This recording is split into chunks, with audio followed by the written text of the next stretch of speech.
Buenos días, muchas gracias. Y les voy a platicar de una de las líneas de investigación que desarrollo. En general, mi trabajo se puede englobar en una línea que tiene que ver con la ecología y conservación de vertebrados y generalmente en ambientes tropicales, particularmente la selva seca. Y en este caso les voy a platicar de manera particular lo que he desarrollado con un grupo de organismos dentro de esa línea general, que son los mesocarnívoros, que son carnívoros de talla mediana, ¿no? Eh, pues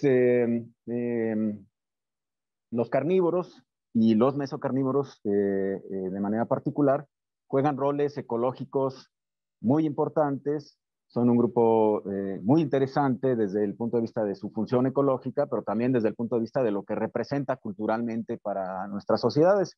Y por ahí es por donde yo me he interesado mucho en este grupo. Desde mi tesis doctoral, si me pasas la siguiente, por favor.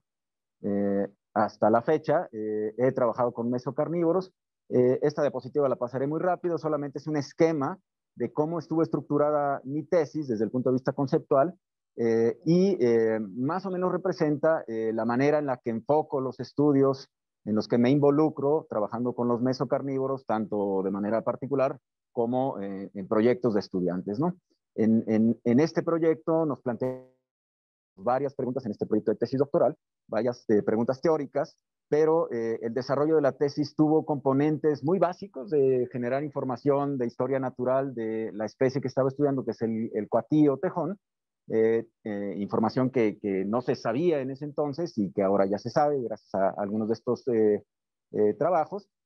Por otro lado, también involucró la posibilidad de generar pues estudios muy teóricos enfocados a tratar de entender un poco el origen de la sociabilidad. Estos organismos son sociales, tienen una conducta social bastante compleja y en el desarrollo del proyecto también tuvimos un componente muy aplicado a el manejo de la fauna silvestre, particularmente en el caso de esta especie, a el manejo de una epizotia, una epizotia de sarna que se presentó en este organismo, que de entrada tiene consecuencias para su población, pero que también podía tener consecuencias serias para algunos de sus depredadores que están en peligro de extinción, como es el caso del jaguar. Entonces, fue un componente muy aplicado derivado de este asunto, ¿no? Y después tuvimos también una derivación de este trabajo muy teórico, un trabajo muy bonito, que tuvo que ver con explorar algunas de las razones hipotéticas de cómo surgió la sociabilidad y cuáles son los motivantes desde el punto de vista de adaptaciones para vivir en grupos y cómo eso puede estar vinculado con la depredación, particularmente en este caso por jaguares y pumas, ¿no? Y todo eso también se conectó con trabajos de divulgación en diferentes foros y en diferentes alternativas. Entonces, con este esquema quiero representar un poquito cómo es que me gusta aproximarme al estudio de los mesocarnívoros en los proyectos en los que me involucro y en los proyectos de tesis de los estudiantes, ¿no? ¿Me pasas la que sigue? He trabajado a diferentes escalas, por ejemplo, ahí es una muestra de algunos de los trabajos que he realizado con los carnívoros en general, para el caso de México y también para el caso del continente americano, definiendo prioridades de conservación. Los carnívoros son un grupo que suele estar en riesgo de extinción por diferentes motivos y para prácticamente cualquier familia de carnívoros que ustedes consideren, un porcentaje importante de sus especies, 30, 40, 50% de las especies de esas familias, están en riesgos de extinción. Entonces, es un grupo que se debe estudiar porque es poco estudiado, es un grupo que enfrenta severos problemas de conservación y la información que se genera sobre ellos ayuda para definir estrategias de conservación, acciones de conservación muy concretas y para pues mantener su función ecológica en los diferentes ambientes en los que está. ¿Me pasas la siguiente? Y me voy a concentrar más en platicarles tres ejemplos con estudiantes que hicieron su tesis de maestría conmigo en esta maestría que ahora me da mucho gusto que esté celebrando su 10º aniversario. Es un proyecto muy bonito el de la maestría y qué bueno que ya estemos celebrando el 10º o el 11º, según se considere, aniversario de esta maestría. Y les platicaré estos tres ejemplos con proyectos de tesistas que han salido de esta maestría bajo mi dirección, ¿no? Uno de ellos tiene que ver con la manera en la que los carnívoros, particularmente los mesocarnívoros, pueden enfrentar la perturbación extrema de los ambientes naturales, que es la urbanización, y cómo a pesar de lo que implica esa transformación tan extrema, pueden prevalecer, incluso en algunas circunstancias pueden pues generar poblaciones incluso más densas de lo que normalmente ocurriría en ambientes silvestres, ¿no? Eso lo exploramos aquí mismo en el campus de la UAM con la tesis de uno de mis estudiantes. He trabajado muchísimo también en la Sierra de Huautla, explorando la comunidad de carnívoros de esa región, que es una comunidad dominada por los mesocarnívoros, porque los carnívoros más grandes, que eran relativamente abundantes en el pasado, han ido, pues con el paso del tiempo, que han aumentado las poblaciones, han ido en descenso, aunque a partir de las acciones de manejo por el decreto de la reserva, que se empezó a trabajar en la conservación de esta zona, paulatinamente se han ido recuperando, como lo voy a mostrar en un momento, ¿no?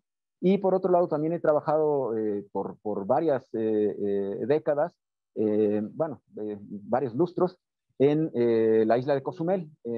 Particularmente en esa región, hay 2 carnívoros endémicos o 3 carnívoros endémicos, aunque no tenemos desafortunadamente evidencia de que una de esas especies siga todavía en la isla, que están extremadamente amenazadas en términos de su conservación y de las cuales prácticamente no se sabía nada hasta que hemos empezado a trabajar con estas especies en Cozumel y hemos ido generando información sobre estas especies endémicas de nuestro país, ¿no? La que sigue, por favor. En el trabajo de Danelli Solalinde, en su maestría, ella hizo la tesis de licenciatura conmigo y después hizo la tesis de maestría conmigo, explorando justamente la ecología del cacomistle en el campus de nuestra universidad, ¿no? Y de manera muy particular, lo que nos interesaba era tratar de entender cómo una especie de mesocarnívoro podía permanecer en una ciudad, a pesar de la gran transformación que eso implica, y qué tipo de estrategias conductuales podía seguir para mantenerse en estas circunstancias, ¿no? El trabajo implicó capturarles, el trabajo implicó ponerles collares de radiotelemetría, darles seguimiento, y de manera particular implicó explorar una hipótesis acerca de la manera en la cual la territorialidad se desarrolla en los carnívoros. Una hipótesis o un par de hipótesis al respecto que se pueden explorar a partir de la manera en la cual los cacomixtles marcan sus territorios con excretas. Entonces lo que tuvimos que hacer ahí fue una cosa bastante sui generis, interesante.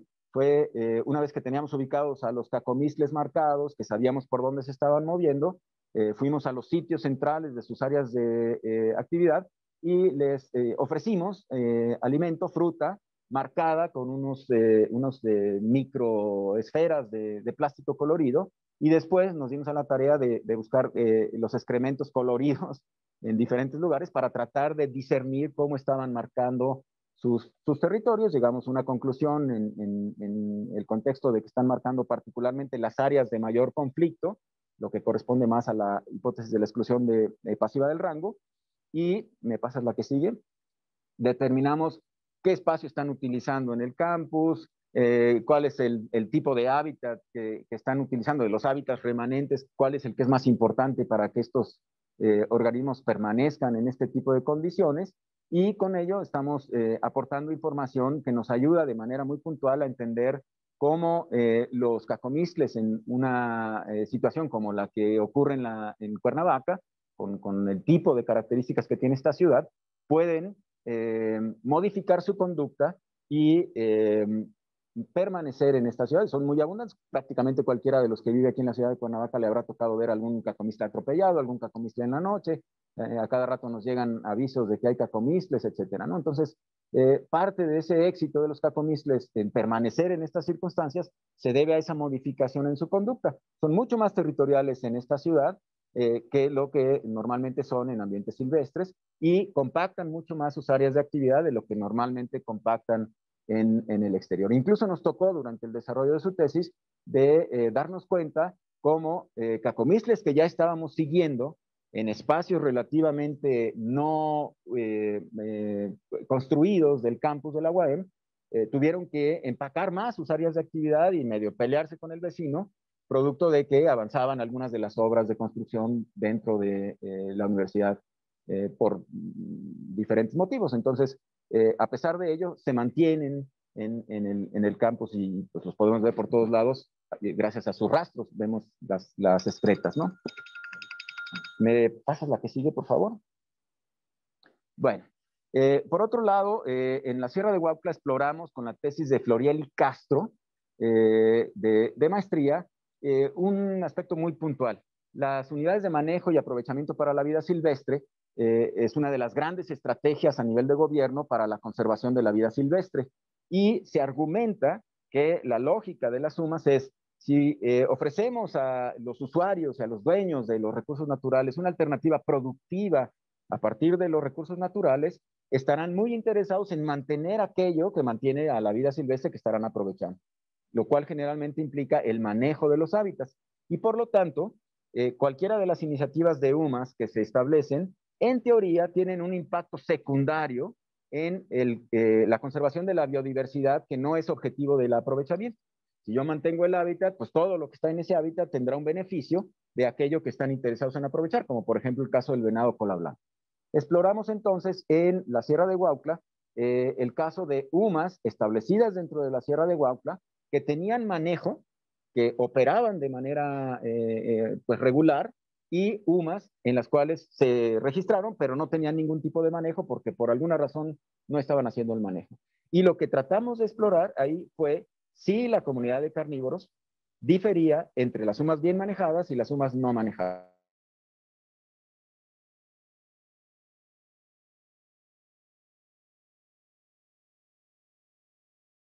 ¿No? Esa era la lógica de la tesis de Florieli. Me pasas la siguiente, por favor. Y los resultados de la tesis de Flori nos indican que efectivamente, dentro de la reserva al menos, en las sumas con manejo, la comunidad de mesocarnívoros es más diversa, sus organismos son más abundantes y además están mejor distribuidos espacialmente que en las sumas con condiciones inadecuadas de manejo. Y derivado del trabajo de Flori, pues han salido varias publicaciones. Una de las más importantes fue que en el desarrollo de su tesis logramos el registro por primera vez para Morelos del jaguar. Lo que está ocurriendo en la Sierra de Huautla, por muchas piezas de evidencia lo estamos pudiendo deducir, es que al recuperarse las condiciones ecológicas en la reserva, hay organismos como estos grandes carnívoros que empiezan a recolonizar o por lo menos a ir explorando con la posibilidad de restablecerse dentro de la Sierra de Huautla. En el caso del jaguar no había registro para Morelos, el registro que tuvimos fue probablemente un organismo transeúnte que no está establecido en la reserva, pero es indicativo de que al incrementarse las poblaciones de algunas de las presas, como puede ser el caso del cuatí, como puede ser el caso del venado, como puede ser el caso del pecarí, que también tenemos el registro de la recuperación de poblaciones de pecarí, las condiciones para los grandes carnívoros se están recuperando y ya lo hemos confirmado con otra serie de publicaciones posteriores. Me pasas la siguiente, por favor, que nos están hablando de que, por ejemplo, el puma ahora es bastante más frecuente de lo que llegó a ser históricamente en la Sierra de Huautla y ya lo hemos registrado en más de 4 ejidos de manera recurrente. Entonces, esto nos está hablando de cómo se viene recuperando, ¿no? Y por otro lado, uno de los carnívoros, mesocarnívoros abundante en la Sierra de Huautla es el tigrillo y justamente en el caso de Flori, ella continuó su exploración de este tema en la Sierra de Huautla con su tesis doctoral, que también está haciendo bajo mi dirección, explorando de manera particular la ecología poblacional de tigrillo en la Sierra de Huautla. Estamos obteniendo información que probablemente nos podrá dar la pauta para afirmar que es una de las poblaciones de tigrillo más sanas en todo el país, al menos en el caso de las selvas secas. Y otro tipo de proyectos que se han conectado con esta información que hemos trabajado en Sierra de Huautla, pues se reflejan en tesis de licenciatura de varios alumnos con diferentes especies y, por ejemplo, en la tesis de maestría que actualmente está iniciando en esta maestría, Juan Carlos Martínez, que va a trabajar con la ecología de los zorrillos. Tenemos 3 especies de zorrillos que son también mesocarnívoros en la Sierra de Huautla, ¿no? Entonces, eso les da una idea del tipo de temas que exploramos en Sierra de Huautla con esto y cuáles son las consecuencias en términos de publicaciones y desde luego en términos de aplicación de esa información al manejo de los mesocarnívoros dentro de la Sierra de Huautla. La siguiente, por favor, y estoy cerca de terminar. En el caso de los carnívoros de Cozumel, Se sabía de la existencia de estos carnívoros en Cozumel, pero prácticamente no había información acerca de la ecología de estas especies. Durante muchos años, un grupo nutrido de colegas, estudiantes y yo también, hemos trabajado con estos carnívoros endémicos de Cozumel, generando la información base acerca de la ecología de estos carnívoros y generando estudios muy puntuales para determinar acciones de conservación concretas para estos mesocarnívoros. Los dos mesocarnívoros endémicos de la isla de Cozumel son el cuatí de Cozumel, Nasua nelsoni, y el mapache pigmeo, Procyon pygmaeus. Los dos son carnívoros endémicos y los dos son carnívoros enanos, por un escenario evolutivo bien conocido que justamente nos habla de un patrón en donde los carnívoros relativamente grandes, cuando colonizan islas, en un proceso evolutivo, tienden al enanismo al cabo de varios miles de años, y por el contrario, los animales pequeños, como puede ser el caso de los ratones, cuando colonizan islas, tienden al gigantismo, ¿no? Entonces, parte de lo que explica el enanismo de estos carnívoros endémicos en Cozumel tiene que ver con este escenario, que está vinculado con temas de recursos y la disponibilidad de recursos en un ambiente muy restringido como son las islas, que tienen una delimitación geográfica muy clara, muy precisa, que restringe muchas condiciones para el establecimiento o no de algunas especies. La que sigue, por favor. En este contexto se desarrolló la tesis de maestría de César Rodríguez, que se enfocó específicamente en el pisote de Cozumel. Generamos información sobre el área de actividad, sobre el uso de hábitat, sobre patrones reproductivos, sobre dieta. La tesis de César fue galardonada como la mejor tesis de maestría por la Asociación Mexicana de Mastozoología en el Congreso de 2016, en el concurso del Congreso de 2016.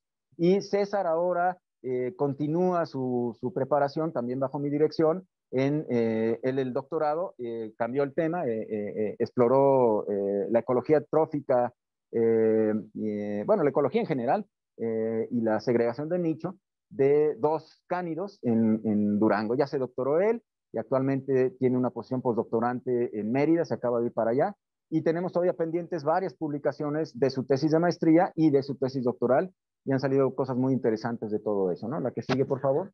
Y otra de las estudiantes que trabajó en esto fue Sofía Solórzano, perdón, Sofía Lara, que justamente se enfocó con el mapache pigmeo. Generamos también la información sobre el área de actividad, y de manera muy particular en el caso del mapache pigmeo generamos información actual acerca del tamaño poblacional de esta especie de carnívoro. Las cifras indican que no tiene más de 1000 individuos, lo cual posiciona a esta especie nada más por el número poblacional en un nivel de riesgo muy importante. Esa información ha sido utilizada para también la posibilidad de evaluar en la lista roja de la IUCN el estatus de conservación de estos dos carnívoros, particularmente del carnívoro del Procyon pygmaeus.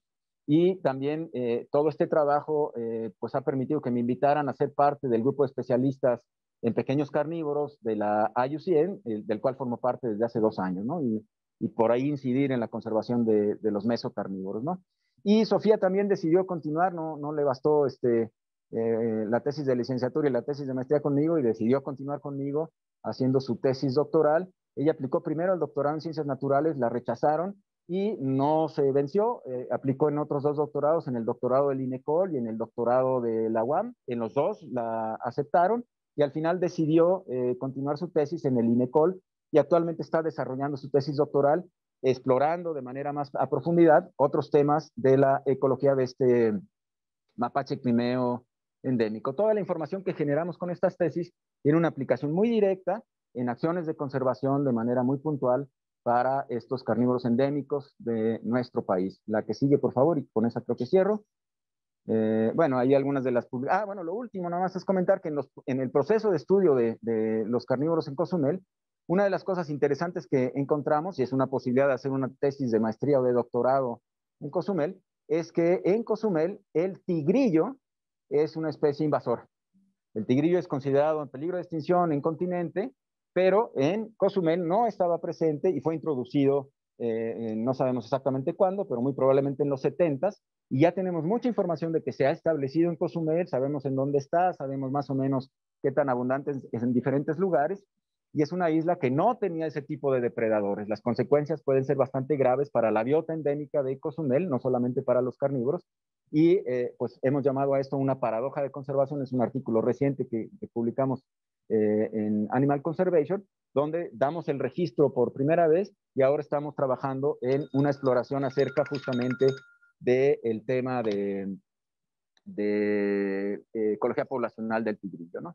La siguiente, y con eso cierro, les agradezco mucho su atención. Y aquí lo que quiero marcar es que todo este trabajo siempre es un trabajo de colaboración que implica pues muchísimos estudiantes, muchísimos colegas con los cuales uno aprende y con los cuales uno puede colaborar. Ahí están marcados en verde los estudiantes de la maestría que han participado conmigo en esta maestría, y otra bola de colegas con los cuales me siento muy honrado de estar colaborando en estas investigaciones, y un montón de instituciones que han apoyado el trabajo